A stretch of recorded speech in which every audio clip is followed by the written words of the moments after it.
1517년에 이 10월 31일 독일의 신학교수였던 루터는 교황의 면죄부 판매에 반박하면서 비덴베르크 성당 전문에 95개조의 반박문을 붙이게 되었고, 이로 인해서 종교개혁이 시작되어 결국은 로마 카톨릭의 쇠락을 가져오게 만들었습니다. 루터가 이렇게 할 수 있었던 이유는 바로 그가 읽었던 로마서의 영향 때문이었습니다. 성경 다음으로 가장 많이 번역된 책이라고 불리는 철로 역정은 우리와 같은 침례 성도였던 존 버년이 베포드의 감옥에서 저술하게 되었는데, 역시 그가 묵상하던 로마서의 영향 때문이었습니다. 윌리엄 틴데일은 킹제임스 성경의 70%가 반영된 틴데일 성경을 번역하였는데, 그 역시 로마서의 중요성을 강조했던 사람이었습니다. 로마서는 이처럼 기독교 역사를 통해서 많은 사람들에게 영향을 미쳐왔습니다. 로마서가 이와 같이 큰 영향을 미칠 수 있었던 이유는 바로 그 안에 담긴 복음의 내용 때문이었습니다. 사도 바울은 성령의 영감을 받아서 자신이 기록한 13개의 서신서 중에서 로마서의 복음이 무엇인지를 가장 깊이 있고 정확하게 기록해 놓았습니다. 그는 이 점을 보여주기 위해서 오늘 로마서의 시작 부분을 자신이 기록한 다른 13개의 서신서와는 다르게 시작하는 것을 우리에게 지금 가르쳐주고 있습니다. 우리 한번 위에 그 프레젠테이션을 보여주시면 감사하겠습니다. 위에가 안 보이시는 분들은 제가 나눠드린 이 13개 인사말 대조표를 한번 참조해 주시면 감사드리겠습니다. 예. 여기 보시면 바울이 쓴 13개의 서신서의 인사말에 대한 내용들만 모아놓은 것입니다. 여러분 여기를 잘 보시면 여기 일정한 특징이 있다는 것을 우리가 쉽게 발견할 수가 있습니다. 여러분 어떤 특징인지 발견하셨습니까? 색깔을 따라 보시면 우리가 금방 이해할 수가 있습니다. 처음에 가장 먼저 편지를 쓴 사람이 나타나죠. 여러분 맞습니까? 예, 누가 썼습니까? 고린도전서부터 먼저 한번 보도록 하겠습니다.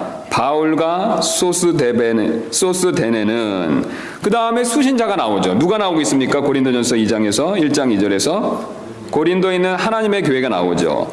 그 다음에 3절에 간단한 축복의 말이 있습니다. 은혜와 평강이 너에게 있을지어다.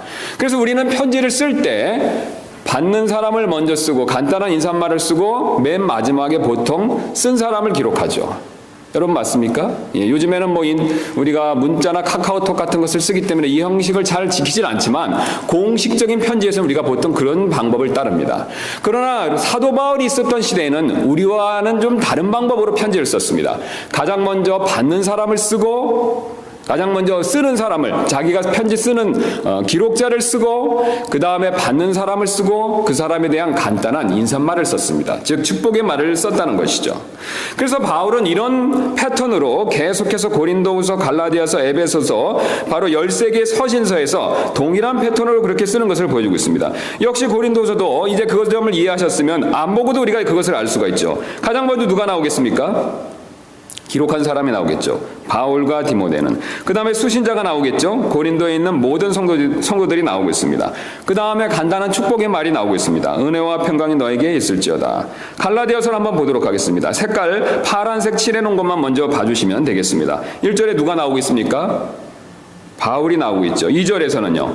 갈라디아 교회들이 나오고 있습니다. 그 다음에 3절에서는요. 축복의 말이 나오고 있죠. 에베소서도 똑같습니다. 바울과 에베소 성도들과 은혜와 평강이 너에게 있을지어다. 빌립보서도 똑같습니다. 바울과 디모데는 빌립보에 있는 성도들과 감독과 집사들에게. 그 다음에 축복의 말이 나오고 있습니다. 골로새서도 마찬가지입니다. 데살로니가 전후서도 다 마찬가지입니다. 디모데전서도 마찬가지죠. 디모데 후서도 마찬가지입니다. 디도서만을 예외로 놓고 봤었을 때 역시 빌레몬서도 마찬가지죠. 물론 디도서도 똑같은 패턴으로 그렇게 나타나고 있습니다. 그럼 우리가 이제 다시 한번 로마서로 가도록 하겠습니다. 그렇다면 로마서도 가장 먼저 누가 나와야 되겠습니까, 여러분? 쓴 사람이 나와야 되겠죠. 바울이 나오고 있죠. 그 다음에 받는 사람이 7절에 나오고 있습니다. 누가 나오고 있습니까? 로마에 있는 성도들이 나오고 있죠. 그 다음에 당연히 축복의 말이 나오고 있습니다. 그러나 여러분 오늘 놀랍게도 로마서는 바울이 쓴 13개의 서신서에서 디도서를 제외하고는 좀 뭔가 다른 시작 부분을 우리에게 보여주고 있습니다. 여러분 어떤 차이점이 있습니까? 1절과 7절 사이에 바로 6개 구절이 따로 들어갔다는 것이죠. 보통 쓰는 것과 다르게 바울이 어떤 내용을 그 사이에 집어넣었다는 것입니다. 그럼 여러분 한번 잘 생각해 보시기 바랍니다. 바울이 이런 방법으로 전형적인 방법으로 편지를 쓸 때 오늘 로마서만큼은 6개의 절을 다른 뜻을 가지고 그것을 집어넣습니다. 그렇다면 왜 그가 그것을 집어넣었을까요? 바로 가장 먼저 뭔가를 말하고 싶었기 때문에 그런 내용을 넣지 않았겠습니까? 우리가 어떤 내용을 얘기할 때 이제 바울은 로마서에서 복음에 대한 내용들을 자세히 설명할 예정입니다. 무려 이제 8개의 장을 걸쳐서 복음에 대한 내용을 깊이 있게 설명할 예정입니다. 그런데 그것을 설명하기 전에 6개의 절에 걸쳐서 먼저 복음에 대한 어떤 것을 얘기하고 싶었다는 것이죠. 그래서 우리가 쉽게 말씀드린다면 내가 어떤 내용을 자세히 얘기하기 전에 먼저 이 말씀을 먼저 들어보시고 나서 제 얘기를 들으세요 라는 뜻으로 6개 절의 내용을 지금 넣었다는 것을 우리가 쉽게 확인할 수가 있습니다. 그렇다면 이 6개 절의 내용은 어떤 것이 되겠습니까? 바로 바울이 이제 8개의 장에서 걸쳐서 자세히 설명할 복음이 가지고 있는 어떤 특징들에 대해서 그것을 우리에게 미리 알려주고 있습니다. 그래서 오늘 저는 여러분들과 함께 사도 바울이 우리에게 알려주는 이 복음이 가진 특징들에 대한 내용들을 이 6개 절을 통해서 한번 확인해 보기를 원합니다.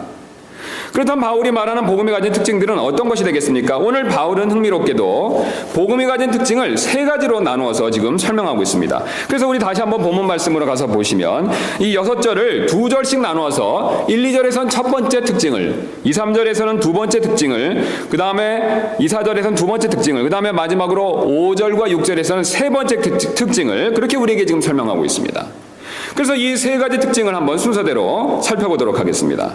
오늘 본문이 1, 2절에서 말하는 복음에 대한 첫 번째 특징은 바로 복음의 기원은 하나님이시다라는 사실을 우리에게 먼저 지금 알려주고 있습니다. 우리가 복음을 전하다 보면 가끔 이런 이야기를 들을 때가 있습니다. 여러분도 들어보셨을 텐데요. 나는 기독교는 서양 종교이기 때문에 싫습니다. 여러분 혹시 이런 말 들어보셨습니까? 또는 나는 기독교는 서양에서 유래된 종교이기 때문에 서양 사람들을 위한 것이라고 생각하기 때문에 싫습니다. 여러분 혹시 이런 말씀 들어보셨습니까? 그러나 여러분 이러한 생각은 오해입니다. 왜냐하면 복음은 서양 사람을 통해서 우리에게 전해지긴 했지만 서양 사람들로부터 시작된 것은 아닙니다. 그렇다면 과연 복음은 언제부터 시작됐겠습니까? 어떤 분들은 사도시대부터 시작되었다라고 생각하실지도 모르겠습니다. 그러나 정답이 아닙니다. 사실은 그 이전부터 복음은 존재하고 이미 그것을 하나님께서는 알려주고 계셨습니다. 그래서 2절 말씀 한번 우리 본문으로 가서 보시면 이 복음은 다시 한번 보도록 하겠습니다. 그분께서 자신의 대언자들을 통하여 거룩한 성경 기록들에 미리 약속하신 것으로, 자, 지금 여기서 하나님께서 자신의 복음을 누구를 통해서 미리 약속하셨다라고 말씀하고 계십니까? 대언자들이죠. 대언자들은 사도입니까? 물론 사도들이 대언자 역할을 하기는 하죠.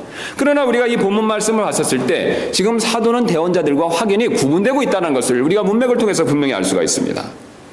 그것도 바로 미리 약속하셨다라는 말씀을 통해서 이 복음은 바울이 전하는 그 사도 시대부터 시작된 것이 아니었다는 것을 강조해서 우리에게 알려주고 있습니다. 그렇다면 얼마나 옛날에 있었던 대언자부터 이 복음이 시작되었겠습니까? 우리가 지금 로마서부터 구약 말씀을 쭉 보면 구약의 마지막 대언서가 어느 것이 됩니까, 여러분? 말라기서죠. 그 다음에 우리가 잘 아는데 그 앞으로로 쭉 소대언서, 예언서라는 우리 대언서들이 쭉 있습니다. 대언자들이 그런 대언들을 했었죠.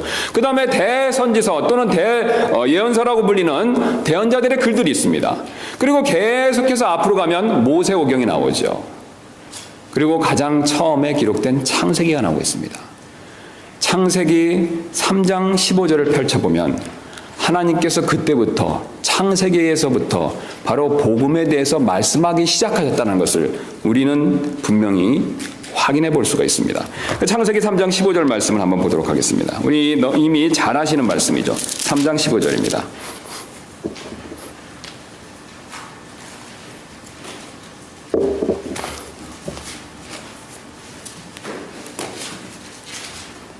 우리가 이미 익히 잘 아시는 대로 아담과 여자가 범죄하고 나서 하나님께서 이 15절에 이 약속을 주셨죠. 내가 너와 여자 사이에 또 내 씨와 그녀의 씨 사이에 적개심을 두리니 그 씨는 내 머리를 상하게 할 것이요 너는 그의 발꿈치를 상하게 할 것이니라 하시고, 우리가 이미 잘 아시는 대로 나오는 15절에 나오는 이 씨는 누구입니까, 여러분? 예수 그리스도이시죠. 또 우리가 3장 21절로 한번 가도록 하겠습니다. 주 하나님께서 또한 아담과 그의 아내에게 가죽옷을 만들어 입히시니라. 여러분, 역시 이 가죽옷 사건을 통해서 하나님께서 무엇을 우리에게 말씀해 주고 계십니까? 예수 그리스도에 대해서 말씀해 주고 계시죠. 복음이신 예수 그리스도에 대해서 말씀하고 계십니다. 그런데 우리는 여기서 지금 창세기 사건에서 놀라운 사실을 한 가지 발견하게 됩니다. 바로 아담에게 이 복음을 전해준 분은 다름 아닌 하나님이십니다. 여러분, 맞습니까?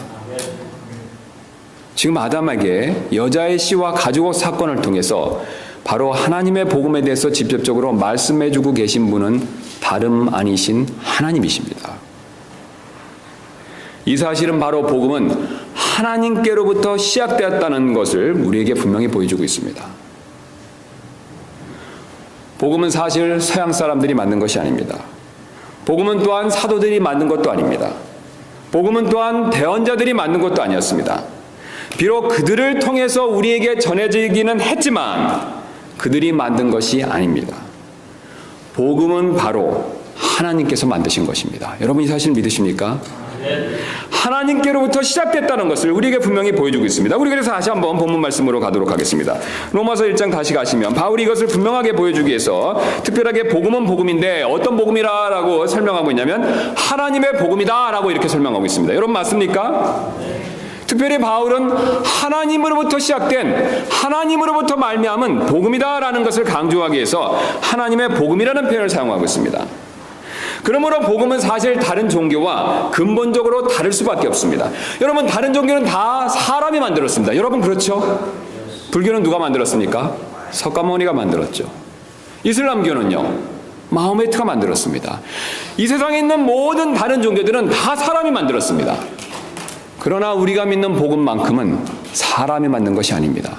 여러분, 누가 만들었습니까?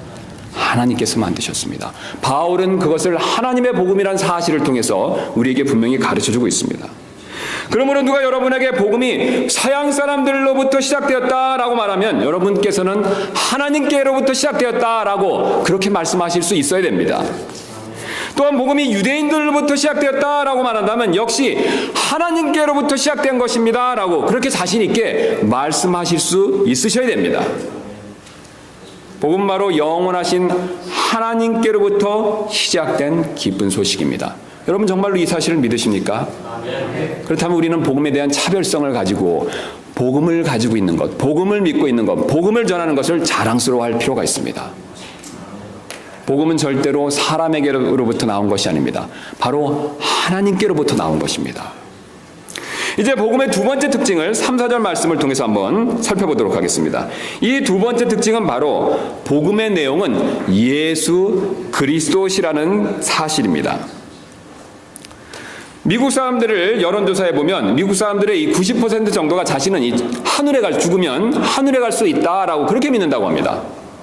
그런데 왜 어떻게 그러면 하늘에 갈 수 있습니까? 당신이 죽어서 하늘에 갈 수 있습니까? 라고 질문하면 그 사람들의 대부분은 자신은 하나님을 믿기 때문에 갈 수 있다라고 믿습니다. 그렇게 대답한다고 합니다. 그러나 여러분도 아시는 대로 성경을 보면 마귀들도 하나님이 계심을 믿고 있습니다. 야고보서 2장 19절은 내가 한 하나님이 계시는 줄 믿으니 잘하는도다. 마귀들도 믿고 떠느니라라고 그렇게 말씀해 주고 계시죠. 여러분, 이 말씀의 근거대로 하면 하나님을 단순히 계신 것을 믿는다면 마귀들도 어디에 가야 됩니까? 천국 가야 되죠. 그러나 성경은 어느 곳에서도 마귀가 하나님을 믿었기 때문에 하늘에 갈 수 있다라고 이렇게 말씀하고 있지 않습니다. 그러나 하나님께서는 하나님이 계신 것을 믿는 것이 아니라 복음을 믿는 자만을 하늘로 들이십니다. 로마서 1장 16절에 이렇게 말씀하고 계십니다. 그 복음이 믿는 모든 자를 구원에 이르게 하시는, 바로 복음이 믿는 모든 자를 구원에 이르게 한다라고 그렇게 말씀하고 계십니다. 하나님이 계신 것을 단순히 믿어서는 소용이 없습니다. 바로 복음을 믿어야 됩니다. 복음을 믿었을 때만 하늘에 갈 수 있다. 구원받을 수 있다라고 분명하게 우리에게 말씀해주고 계십니다. 그렇다면 여러분, 복음은 무엇이 되겠습니까? 이미 우리가 잘 아는 내용이죠. 그러나 사도 바울은 복음이 지금 예수 그리스도에 관한 것이다 라고 말씀하고 있습니다. 우리가 2절부터 3절 말씀을 다시 한번 보도록 하겠습니다. 자, 1절 후반부부터 제가 다시 한번 읽도록 하겠습니다. 예수 그리스도의 종 바울은 사도로 부르심을 받아 하나님의 복음을 위해 구별되었는데 자신이 하나님의 복음을 위해 구별되었다라고 말하면서 2절에 이 복음이 무엇인가를 우리에게 지금 자세히 설명하고 있습니다. 2절은 이렇게 시작하고 있죠. 이 복음은 그분께서 자신의 아들 대언자들을 통하여 통하여 거룩한 성경 기록들에 미리 약속하신 것으로, 그 다음에 더 3절 4절에 이렇게 얘기하고 있죠. 자신의 아들 예수 그리스도 우리 주에 관한 것이라. 바울이 지금 1절부터 2절 그 다음에 3절에 걸쳐서 이 복음은 무엇에 관한 것이다 라고 설명하고 있습니까? 자신의 아들 예수 그리스도 우리 주에 관한 것이다 라고 얘기하고 있죠. 성경을 유심히 보신 분들은 지금 바울이 고린도전서 15장 1절부터 5절에서 말하는 내용과 지금 로마서 1장 2절부터 3절에 걸쳐서 말하는 내용이 약간 다르다는 것을 발견하셨을 것입니다. 우리 고린도전서 15장 1절부터 5절까지 말씀 한번 보도록 하겠습니다. 고린도전서 15장 1절부터 5절입니다. 15장 1절부터 5절 말씀 보시면 똑같은 바울이 이렇게 설명하고 있습니다. 또한 형제들아, 내가 너에게 선포한 복음을 너희에게 밝히 알리노니 너희 역시 그 복음을 받았으며 또 그 가운데 서 있느니라. 너희가 만일 내가 너희에게 선포한 것을 기억하고 헛되이 믿지 아니하였으면 또한 그 복음으로 구원을 받았느니라. 3절 이렇게 시작하고 있죠. 내가 또한 받은 것을 무엇보다 먼저 너에게 전하였노니, 그것은 곧 그 복음에 대한 내용을 설명하죠. 성경대로 그리스도께서 우리의 죄들로 인하여 죽으시고 묻히셨다가 성경 기록대로 셋째 날에 다시 살아나시고 게바에게 보이시고 다음에 12제자에게 보이셨다는 것이라. 지금 우리가 바울이 고린도전서에서 15장에서 강조하는 내용은 바로 예수님께서 하신 일입니다. 여러분 맞습니까?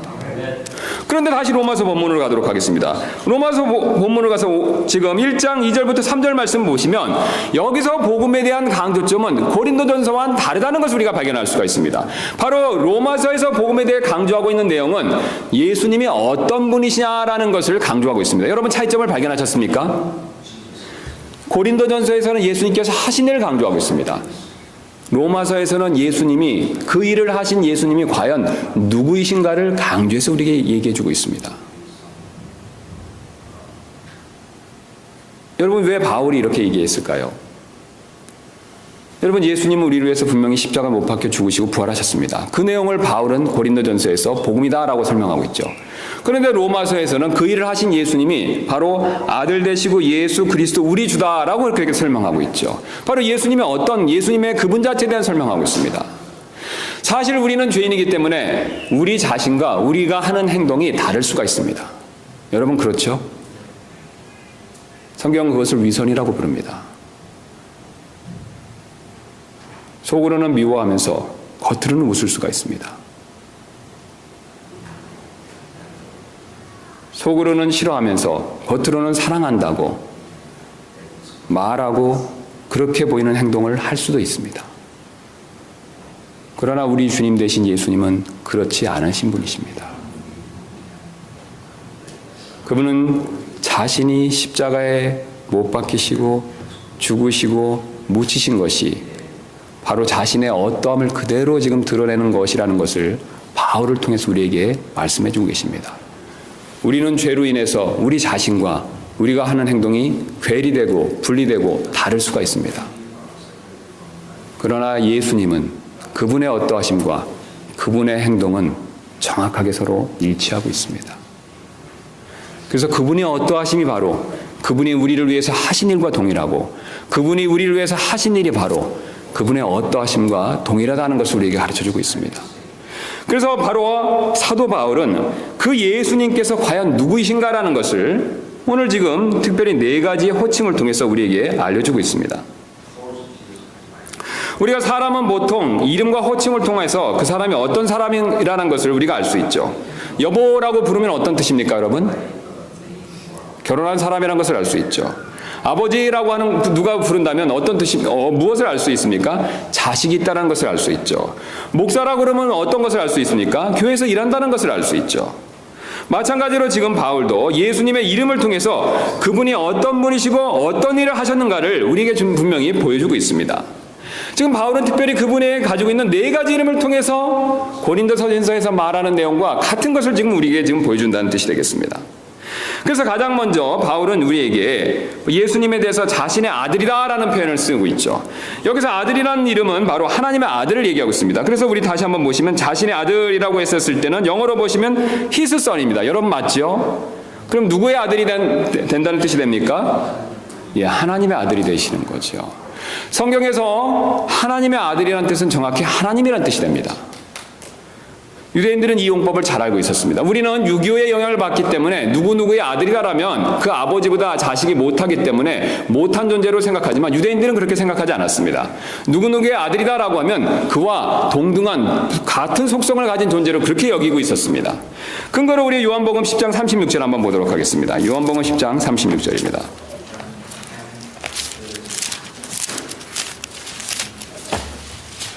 우리가 잘 아시는 대로 이렇게 말씀하셨죠.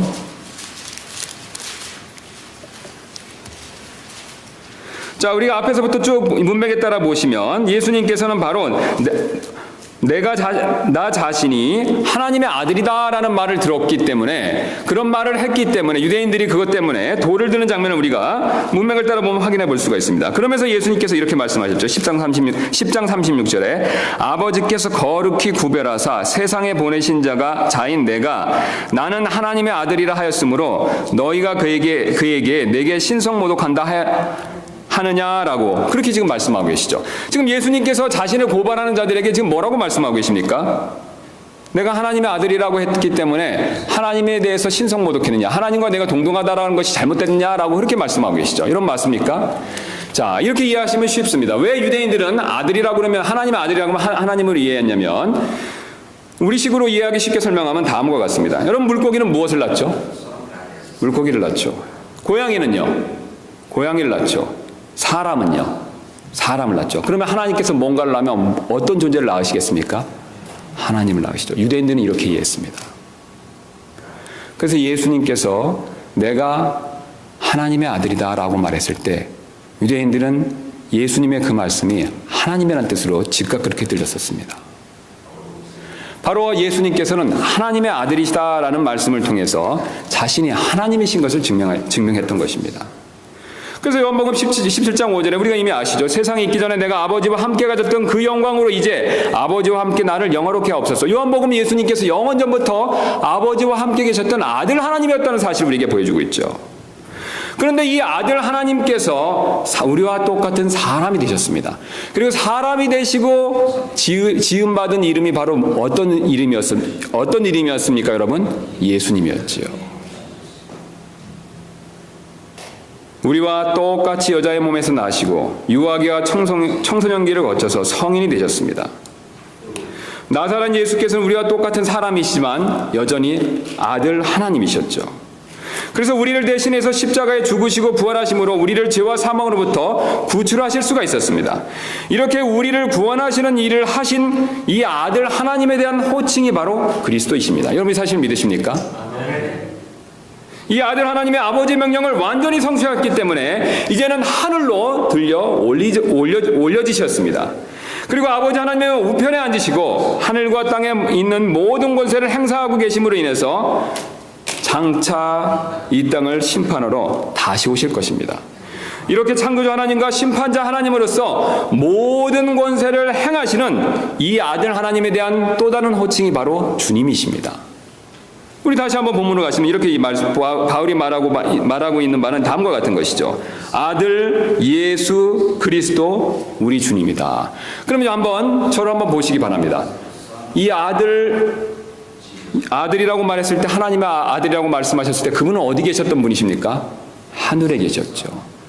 그분이 이 땅에 내려오셨습니다. 인간이 되셨죠. 그때 이름이 무엇입니까, 여러분?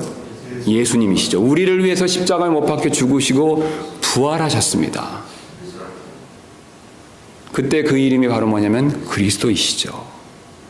그리고 그분은 승천하셔서 하나님의 우편에 앉아 계시면서 이제 장차 이 땅에 다시 오셔서 이 세상을 통치하실 것입니다. 그 이름이 바로 주님이십니다. 그분은 아들이시고 사람이 되신 예수님이셨고 그 다음에 부활하신 그리스도이셨으며 이제 하나님의 우편에 앉아 계셨다가 이 세상을 다시 통치하실 주님이십니다.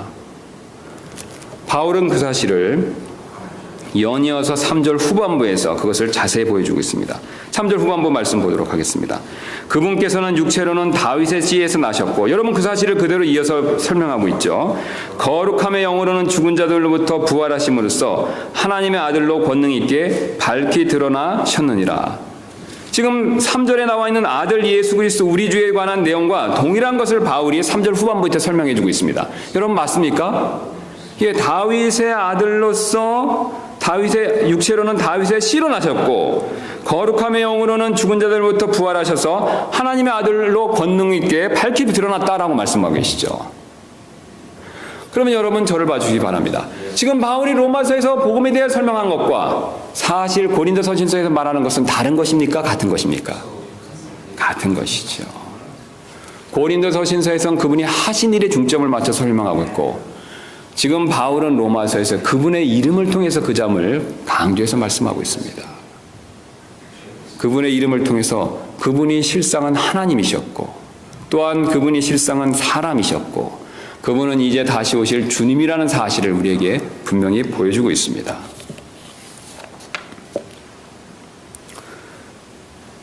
그러므로 우리는 예수님은 부활하신 하나님이시기 때문에 우리를 구원해 주실 수가 있습니다. 부활하신 하나님이기 때문에 또한 지금 우리와 함께 하실 수가 있습니다. 여러분 예수님께서는 분명히 두세 사람이 모인 곳에 함께 하신다라고 약속하셨죠.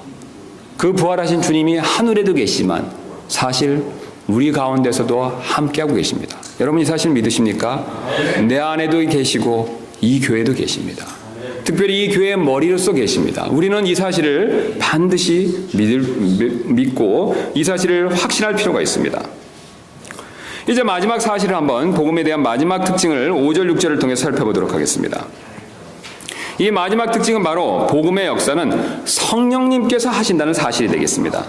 요즘 사람들은 한국이나 캐나다나 말할 것 없이 이 선택의 자유를 중시하는 그런 삶을 살고 있죠. 그래서 직업 선택의 자유다, 소비자 선택의 자유다, 종교 선택의 자유다라는 그런 많은 자유를 강조하는, 자유에 따른 선택을 강조하는 그런 시대의 삶을 살고 있습니다. 그래서 이런 문화 영향을 받아서 많은 사람들이 복음을 들었을 때 자신이 믿어도 되고 믿지 않아도 된다라는 선택의 문제로 생각하는 경향이 다분히 있습니다. 그러나 오늘 바울은 복음을 믿는 것이 아니라 바로 명령이라는 사실을 우리에게 분명하게 가르쳐주고 있습니다. 5절 말씀을 한번 보도록 하겠습니다. 그분으로 말미암아 우리가 은혜와 사도직을 받아 그분의 이름을 위하여 모든 민족들 가운데서, 그 다음에 뭐라고 말씀하고 있습니까? 믿음에 순종하게 하였나니. 믿음에 뭐라고 표현하고 있습니까? 순종하게 했다라고 표현하고 있죠. 하나님께서는 단순하게 복음을 전해주시고 믿으라라고 정도에서 말씀하시는 것이 아니라 그것에, 그 믿음에 순종하라고 그렇게 말씀해주고 계십니다. 이 사실은 성경에 여러 곳에서 발견되고 있습니다. 그래서 우리 로마서 6장 17절 한번 보도록 하겠습니다. 뒤로 쭉 넘기셔서 로마서 6장 17절 말씀 보시면,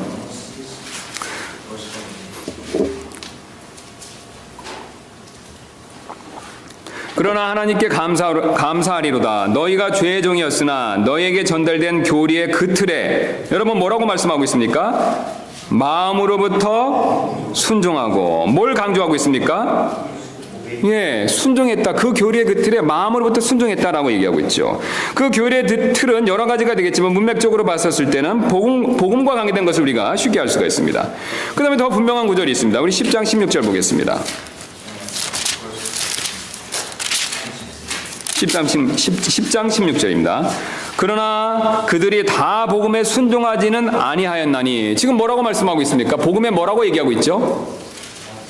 순종하지 아니하였다라고 말씀하고 있죠. 단순하게 복음을 믿었다라고 얘기하고 있지 않고요. 그것을 넘어서 복음에 순종하지 않았다라고 말씀하고 있습니다. 그 다음에 또 뒤로 가셔서 16장 26절을 보도록 하겠습니다.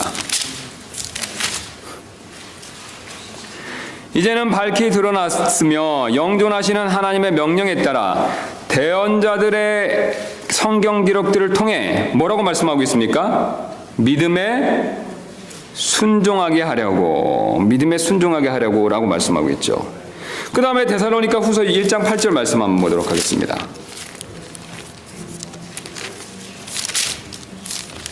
데살로니가 후서 1장 8절이 되겠습니다. 하나님을 알지 못하는 자들과 우리 주 예수 그리스도의 복음에, 그 다음 뭐라고 말씀하고 있습니까? 순종하지 아니하는 자들에게 타오르는 불로 징벌하실 때 그리하시리라. 그 다음에 베드로전서 4장 17절 되겠습니다.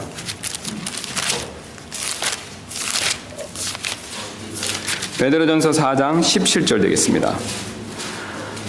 하나님의 집에서 반드시 심판을 시작할 때가 이르렀나니 만일 그것이 우리에게 먼저 시작되었으면 하나님의 복음에, 그 다음 뭐라고 말씀하고 있습니까?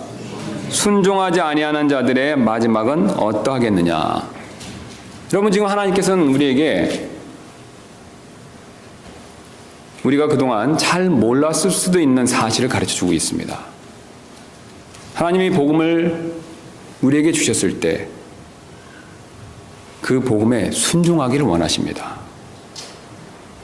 여러분, 이 복음을 주시는 분은 누구십니까? 하나님이시죠. 하나님은 누구십니까? 창조주시죠. 만유의 주제이십니다. 왕이십니다. 왕이 주시는 명령을 우리는 순종할 필요가 있습니다.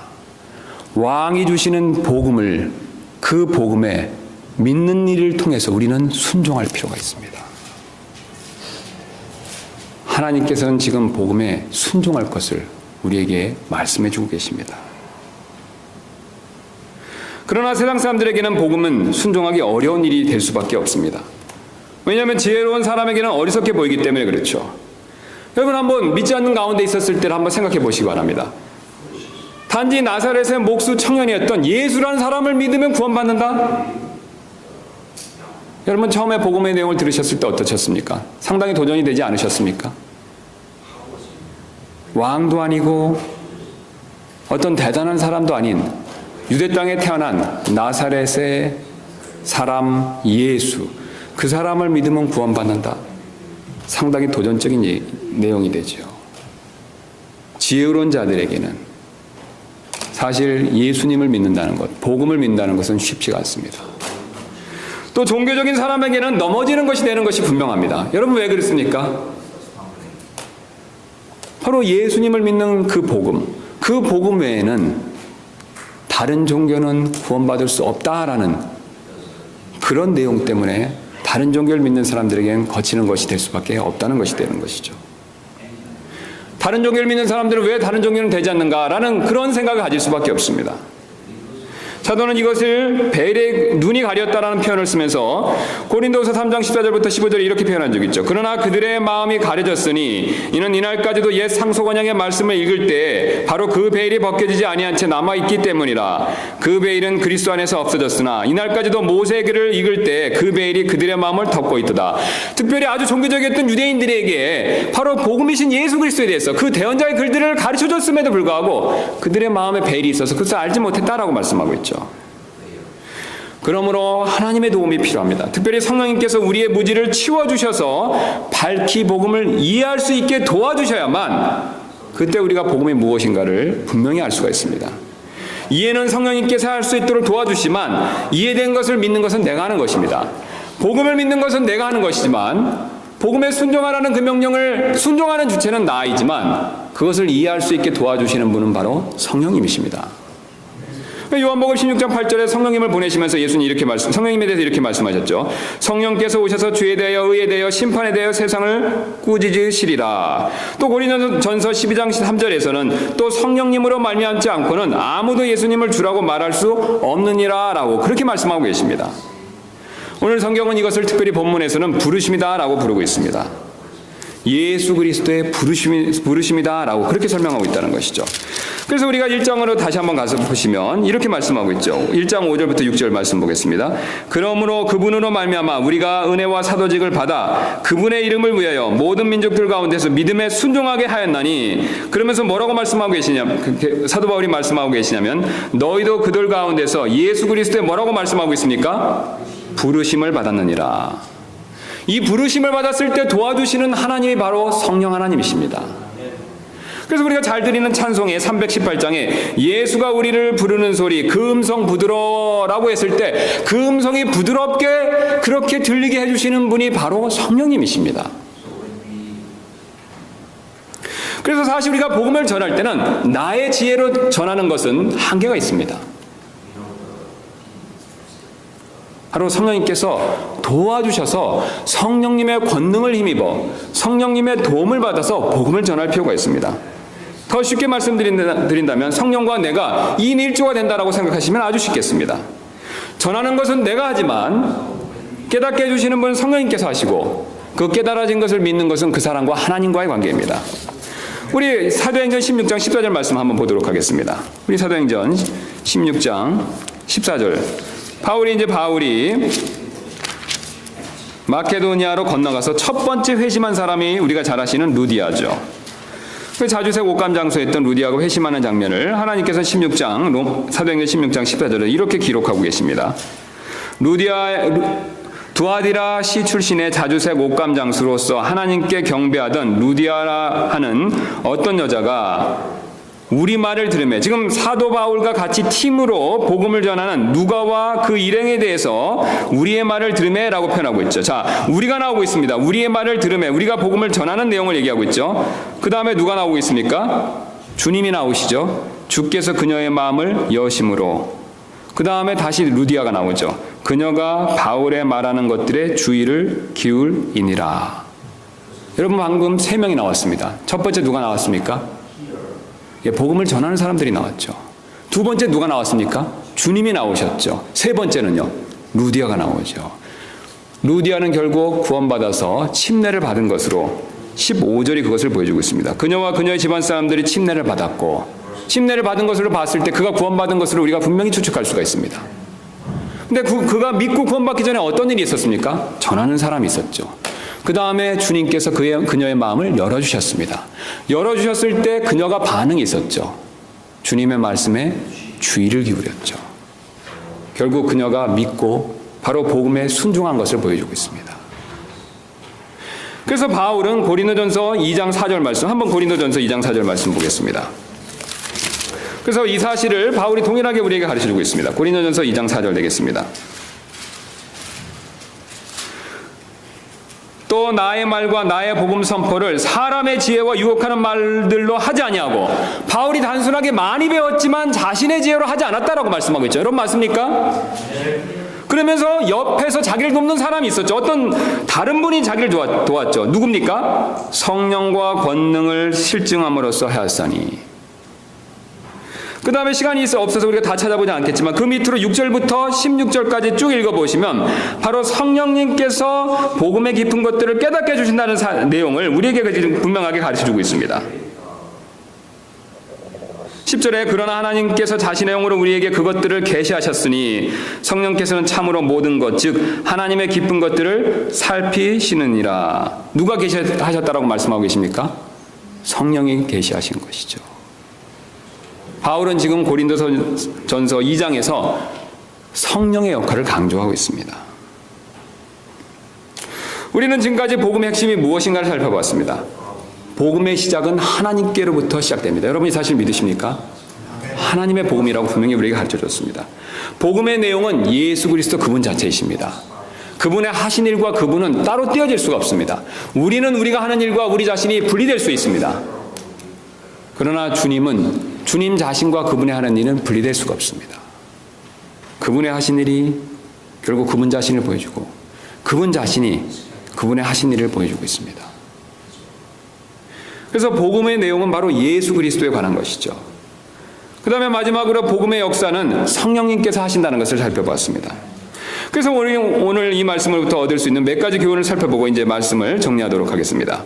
우리가 얻을 수 있는 첫 번째 우리 교훈은 우리는 복음의 능력을 믿어야 한다는 것이죠. 복음에는 능력이 있습니다. 여러분 왜 그렇습니까? 복음은 누구로부터 말미암았습니까? 하나님께로부터 말미암았죠. 다른 종교처럼 사람의 지혜나 철학에서 나온 것이 아닙니다. 하나님께서 영원전부터 마음에 품으셨던 바로 그 진리가 됩니다. 게다가 이 복음을 전할 때 누가 도와주고 있습니까, 여러분? 성령께서 도와주시죠. 그리고 복음을 믿었을 때 살아계신 그리스도, 부활 승천하시고 살아계신 그리스도께서 우리에게 찾아와 주셔서 우리 안에 거하십니다.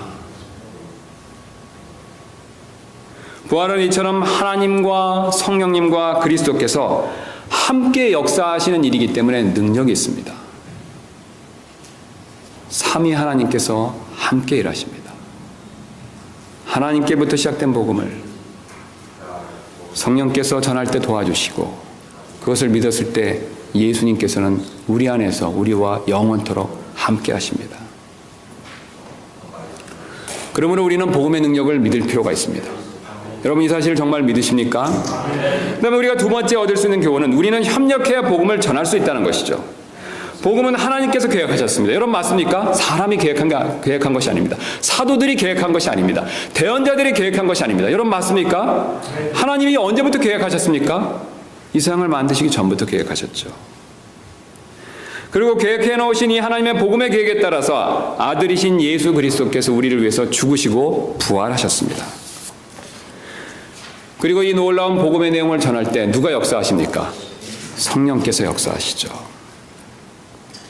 전능하신 하나님도 복음 사역에 있어서 함께 팀워크를 맞춰서 일하시는 것을 우리에게 지금 보여주고 있습니다. 그러므로 우리도 함께 협력해야 복음 사역을 잘 감당할 수가 있습니다. 그래서 우리가 어떤 사람 나가서 전하는 동안 우리가 또 어떤 사람은 기도해 주는 일이 필요합니다. 또 어떤 사람은 물질을 제공해 주는 일이 필요하죠. 또 어떤 사람은 이 교회를 인도한 사람은 어떻습니까? 잘 섬겨주는 그런 일들이 필요하다는 것이죠. 세상 말로 도둑질도 손발이 맞아야 할 수 있다라는 그런 말이 있습니다. 나쁜 일조차도 서로 팀워크가 맞아야 한다는 그런 뜻이 되죠. 예수님께서 비슷한 말씀하신 적이 있습니다. 사탄이 만일 사탄을 내쫓으면 스스로 분쟁하는 것이니 그러하고야 어떻게 그의 왕국이 서겠느냐. 악한 사탄도 어떻습니까? 자신의 왕국을 위해서 팀워크를 맞춘다라고 예수님 말씀하셨죠. 그렇다면 여러분 가장 선한 일을 할 때 가장 선한 일은 복음의 일을 우리가 함께 할 때 얼마나 서로 팀워크를 잘 맞추는 것이 필요하겠습니까?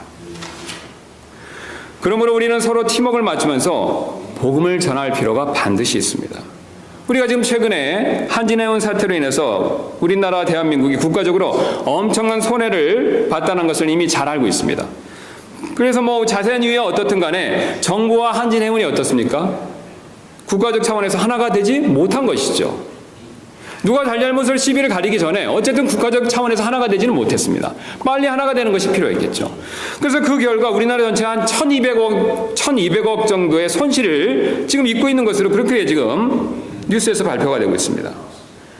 이것뿐만 아니라 관련된 화주, 근로자들, 선원들, 물건을 받지 못하는 일반 국민들의 정신적 피해까지 생각한다면 어떻습니까? 그 피해는 계산할 수가 없을 정도죠. 사실 여러분 우리도 마찬가지입니다. 우리 주변에는 한 사람당 1200억보다 더 귀한 구원받지 못한 영혼들이 가득합니다. 여러분 맞지 않습니까? 우리 주변에 있는 사람들, 그 구원받지 못한 사람들은 1200억, 아니 그보다 더한 돈보다 더 귀하고 값어치 있는 존재들입니다. 제가 이번에 신방을 하면서 말씀을 들어보니까 우리 교회의 성도분들이 힘을 꼭 합쳐서 복음을 전하는 일을 같이 해야 될 필요성을 정말로 많이 느꼈습니다. 우리가 멀리 가서 복음을 못 전하더라도 내 가까운 가족, 자녀, 부모, 가까이 있는 이웃들에 대해서 그 안타까운 마음으로 복음을 전할 필요성을 저는 정말로 상당히 많이 느꼈습니다. 여러분 그렇다면 우리가 가까이 있는 멀리 있는 사람도 아니고 이 가까이 있는 사람들에게 복음을 전하기 위해서는 우리가 어떻게 해야 되겠습니까? 삼위 하나님도 함께 팀워크를 맞춰서 복음 사역에서 역사하신다면 우리 역시 함께 팀워크를 맞출 필요가 있지 않습니까? 하나님도 함께 하신다면 우리도 함께 힘을 모아서 함께 복음 사역을 할 필요가 반드시 있습니다. 이제 마지막 교훈을 살피고 마치도록 하겠습니다. 우리는 올바른 목표를 가지고 복음을 전할 필요가 있다는 것이죠. 바울은 자신의 임무가 복음을 전하는 것임을 고백하고 있습니다. 그러나 그가 복음을 전하는 궁극적인 이유는 단지 사람들을 위해서만이 아니라는 사실을 우리에게 오늘 지금 그것을 가르쳐주고 있습니다. 오히려 그리스도의 이름을 위해서 전한다라고 그런 말씀을 가르쳐주고 있습니다. 우리 다시 한번 본문으로 가도록 하겠습니다. 로마서 1장 되겠습니다. 1장 이렇게 말씀하고 있죠. 1장 5절 되겠습니다. 그분으로 말미암아 우리가 은혜와 사도직을 받아, 그 다음에 뭐라고 얘기하고 있습니까? 그분의 이름을 위해, 우리를 위해서라고 말씀하고 있지 않습니다. 또 예수님의 지상 대명령을 성취하기 위해서라고 여기서 그렇게 말하고 있지 않죠. 또 하나님께서 우리를 사랑하시기 때문에 라고 그것을 위해서라고 말하고 있지 않습니다. 오늘 이 구절에서만큼은 특별하게 그분의 이름을 위해서, 누구의 이름을 위해서라고 말씀하고 있습니까? 예수 그리스도 그분의 이름을 위해서라고 그렇게 말씀하고 있습니다. 바로 그리스도의 이름을 위한 것임을, 우리에게 자신이 복음을 전하는 이유가 바로 예수 그리스도의 이름을 위한 것임을 우리에게 분명히 가르쳐주고 있습니다. 왜냐하면 바울은 하나님께서 그리스도를 이미 주로 높이신 것을 잘 알고 있습니다. 그런데 빌립보서 2장 9절부터 11절에 이렇게 그는 고백하고 있죠. 그러므로 하나님께서도 그분을 높이 올리시고 모든 이름 위에 있는 이름을 그분에게 주사 하늘에 있는 것들과 땅에 있는 것들과 땅 아래에 있는 것들의 모든 무릎이 예수라는 이름에 굴복하게 하시고 또 모든 혀가 예수 그리스도는 주시라고 시인하여 하나님 아버지께 영광을 돌리게 하셨느니라. 아멘. 예수님은 주님이십니다. 여러분 이 사실 믿으십니까? 이 사실을 믿었던 바울은 자신의 최대 관심사가 이제는 어떻게 하면 주 곧 황제보다 더 높으신 예수 그리스도께서 복음을 통해서 더 큰 영광을 받으실 것인가에 자신의 모든 관심과 초점이 맞춰져 있다는 것을 우리에게 가르쳐주고 있습니다. 여러분 복음의 궁극적인 목적이 무엇인지 아십니까? 우리가 구원받는 것에서 끝나는 것이 아닙니다. 구원받은 우리가 우리를 구원해 주신 그분을 높이는 것입니다. 이것이 복음을 전하고 믿는 궁극적인 목표가 됩니다.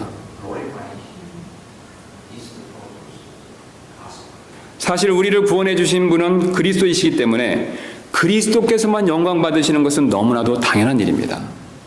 우리 아시는 대로 2001년에 일본에 유학 중인 한국 청년 이수연 씨가 이 지하철에서 실족한 어떤 일본 사람을 구해주고 자신이 대신 죽은 일이 있었습니다. 여러분 기억나십니까?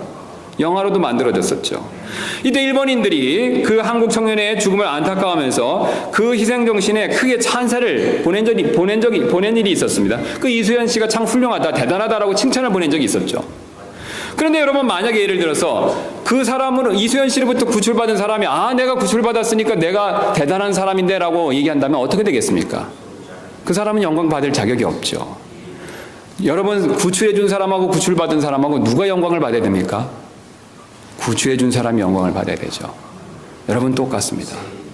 우리는 예수님 때문에 구원받았습니다. 여러분 맞습니까? 그러나 구원해 주신 분은 누구십니까? 예수님이시죠. 그렇다면 우리가 영광을 돌려드릴 분은 누가 됩니까? 예수님이시죠. 우리는 예수 그리스도 그분께만 영광 돌려드릴 필요가 반드시 있습니다. 그러므로 그분의 몸된 교회에서 그분만이 영광 받으시는 일은 너무나도 당연한 일입니다. 여러분 예수님께서 죽으시고 부활하신 그 예수님께서 이 교회의 머리이신 것을 여러분 믿으십니까? 아멘. 그분이 지금 우리 가운데 우리 안에 이 교회 안에 살아서 역사하신다는 것을 믿으십니까? 그렇다면 여러분 우리가 하는 모든 일들은 누구에 대한 영광이 되어야 되겠습니까? 예수 그리스도 그분께만 영광 돌리는 일이 되어야 된다라고 사도 바울은 우리에게 그 사실을 가르쳐주고 있습니다. 그러므로 우리는 그리스도의 몸인 교회에서 우리가 하는 모든 말들과 행동들이 과연 그리스도께만 영광을 돌리려고 하는 것인지에 대해서 우리는 한번 깊이 생각해 볼 필요가 있습니다. 정말로 나는 그리스도께만 영광 돌리려고 하는 것인지 아니면 나도 모르게 내 자신을 드러내려고 하는지에 대해서 우리는 주님 앞에서 솔직히 생각해 볼 필요가 있습니다. 교회에서 지금 어떤 마음을 품고 우리가 어떤 말과 행동을 하는지에 대해서 사람은 속일 수 있지만 하나님은 속일 수가 없습니다. 여러분, 하나님께서는 우리의 모든 마음을 꿰뚫어 보고 계십니다. 그래서 우리가 그리스도께만 영광을 돌리려고 영광을 돌리기 위해서 우리가 어떤 말과 행동을 하는지, 아니면 자기가 아는 것을 인정받고 자랑받으려고 하는지 사실 주님은 다 알고 계십니다. 사람은 속일 수 있어도 주님은 속일 수가 없습니다. 또한 우리가 그리스도만을 높이려고 그러는지 아니면 자신의 정의감을 내세우려고 그러는지 사실 주님은 다 알고 계십니다. 사람은 속일 수 있어도 주님은 속일 수가 없습니다. 우리가 또한 그리스도께만 충성하려고 하는 것인지 아니면 사람의 칭찬을 받으려고 하는 것인지 주님은 다 알고 계십니다. 사람은 속일 수 있어도 주님은 속일 수가 없습니다. 여러분, 놀랍게도 사도 바울은요, 1절에서 자신을 예수 그리스도의 종이다라고 소개하고 있습니다. 종은 그 당시에 사람 취급을 받지 못하는 존재였습니다. 우리가 생각하는 지금 그런 모습보다 더 천한 아무것도 아닌 존재였습니다. 그가 자신을 그렇게 소개할 수 있었던 이유는 바로 우리가 과거에 살펴봤던 빌립보서 2장에서 이미 우리가 아는 내용처럼 자신을 현재 자신의 위치에서 한 발 아래로 내려놓으려고 하는 그리스도의 생각을 품었기 때문에 그는 이런 고백을 할 수가 있었습니다. 제가 여러분들에게 한 가지 질문을 드리도록 하겠습니다. 여러분은 과연 지금 누구의 종이십니까? 자신이 지금 알고 있는 지식의 종이십니까? 아니면 자신이 가진 정의심의 종이십니까? 또는 자신이 현재 가진 지위나 명예심의 종이십니까? 아니면 자신이 가지고 있는 물질의 종이십니까? 여러분, 정말로 그리스도의 종이십니까? 사도 바울과 같이 나는 정말 그리스도의 종이다, 그렇게 분명하게 고백하실 수 있으시겠습니까?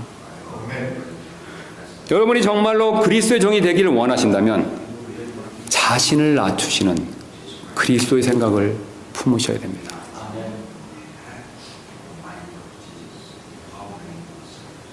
우리는 그리스도의 생각을 품었을 때만 그리스도의 종이 될 수가 있습니다. 내가 가지고 있는 그 어떤 것을 따를 때 우리는 진정한 그리스도의 종이 될 수가 없습니다.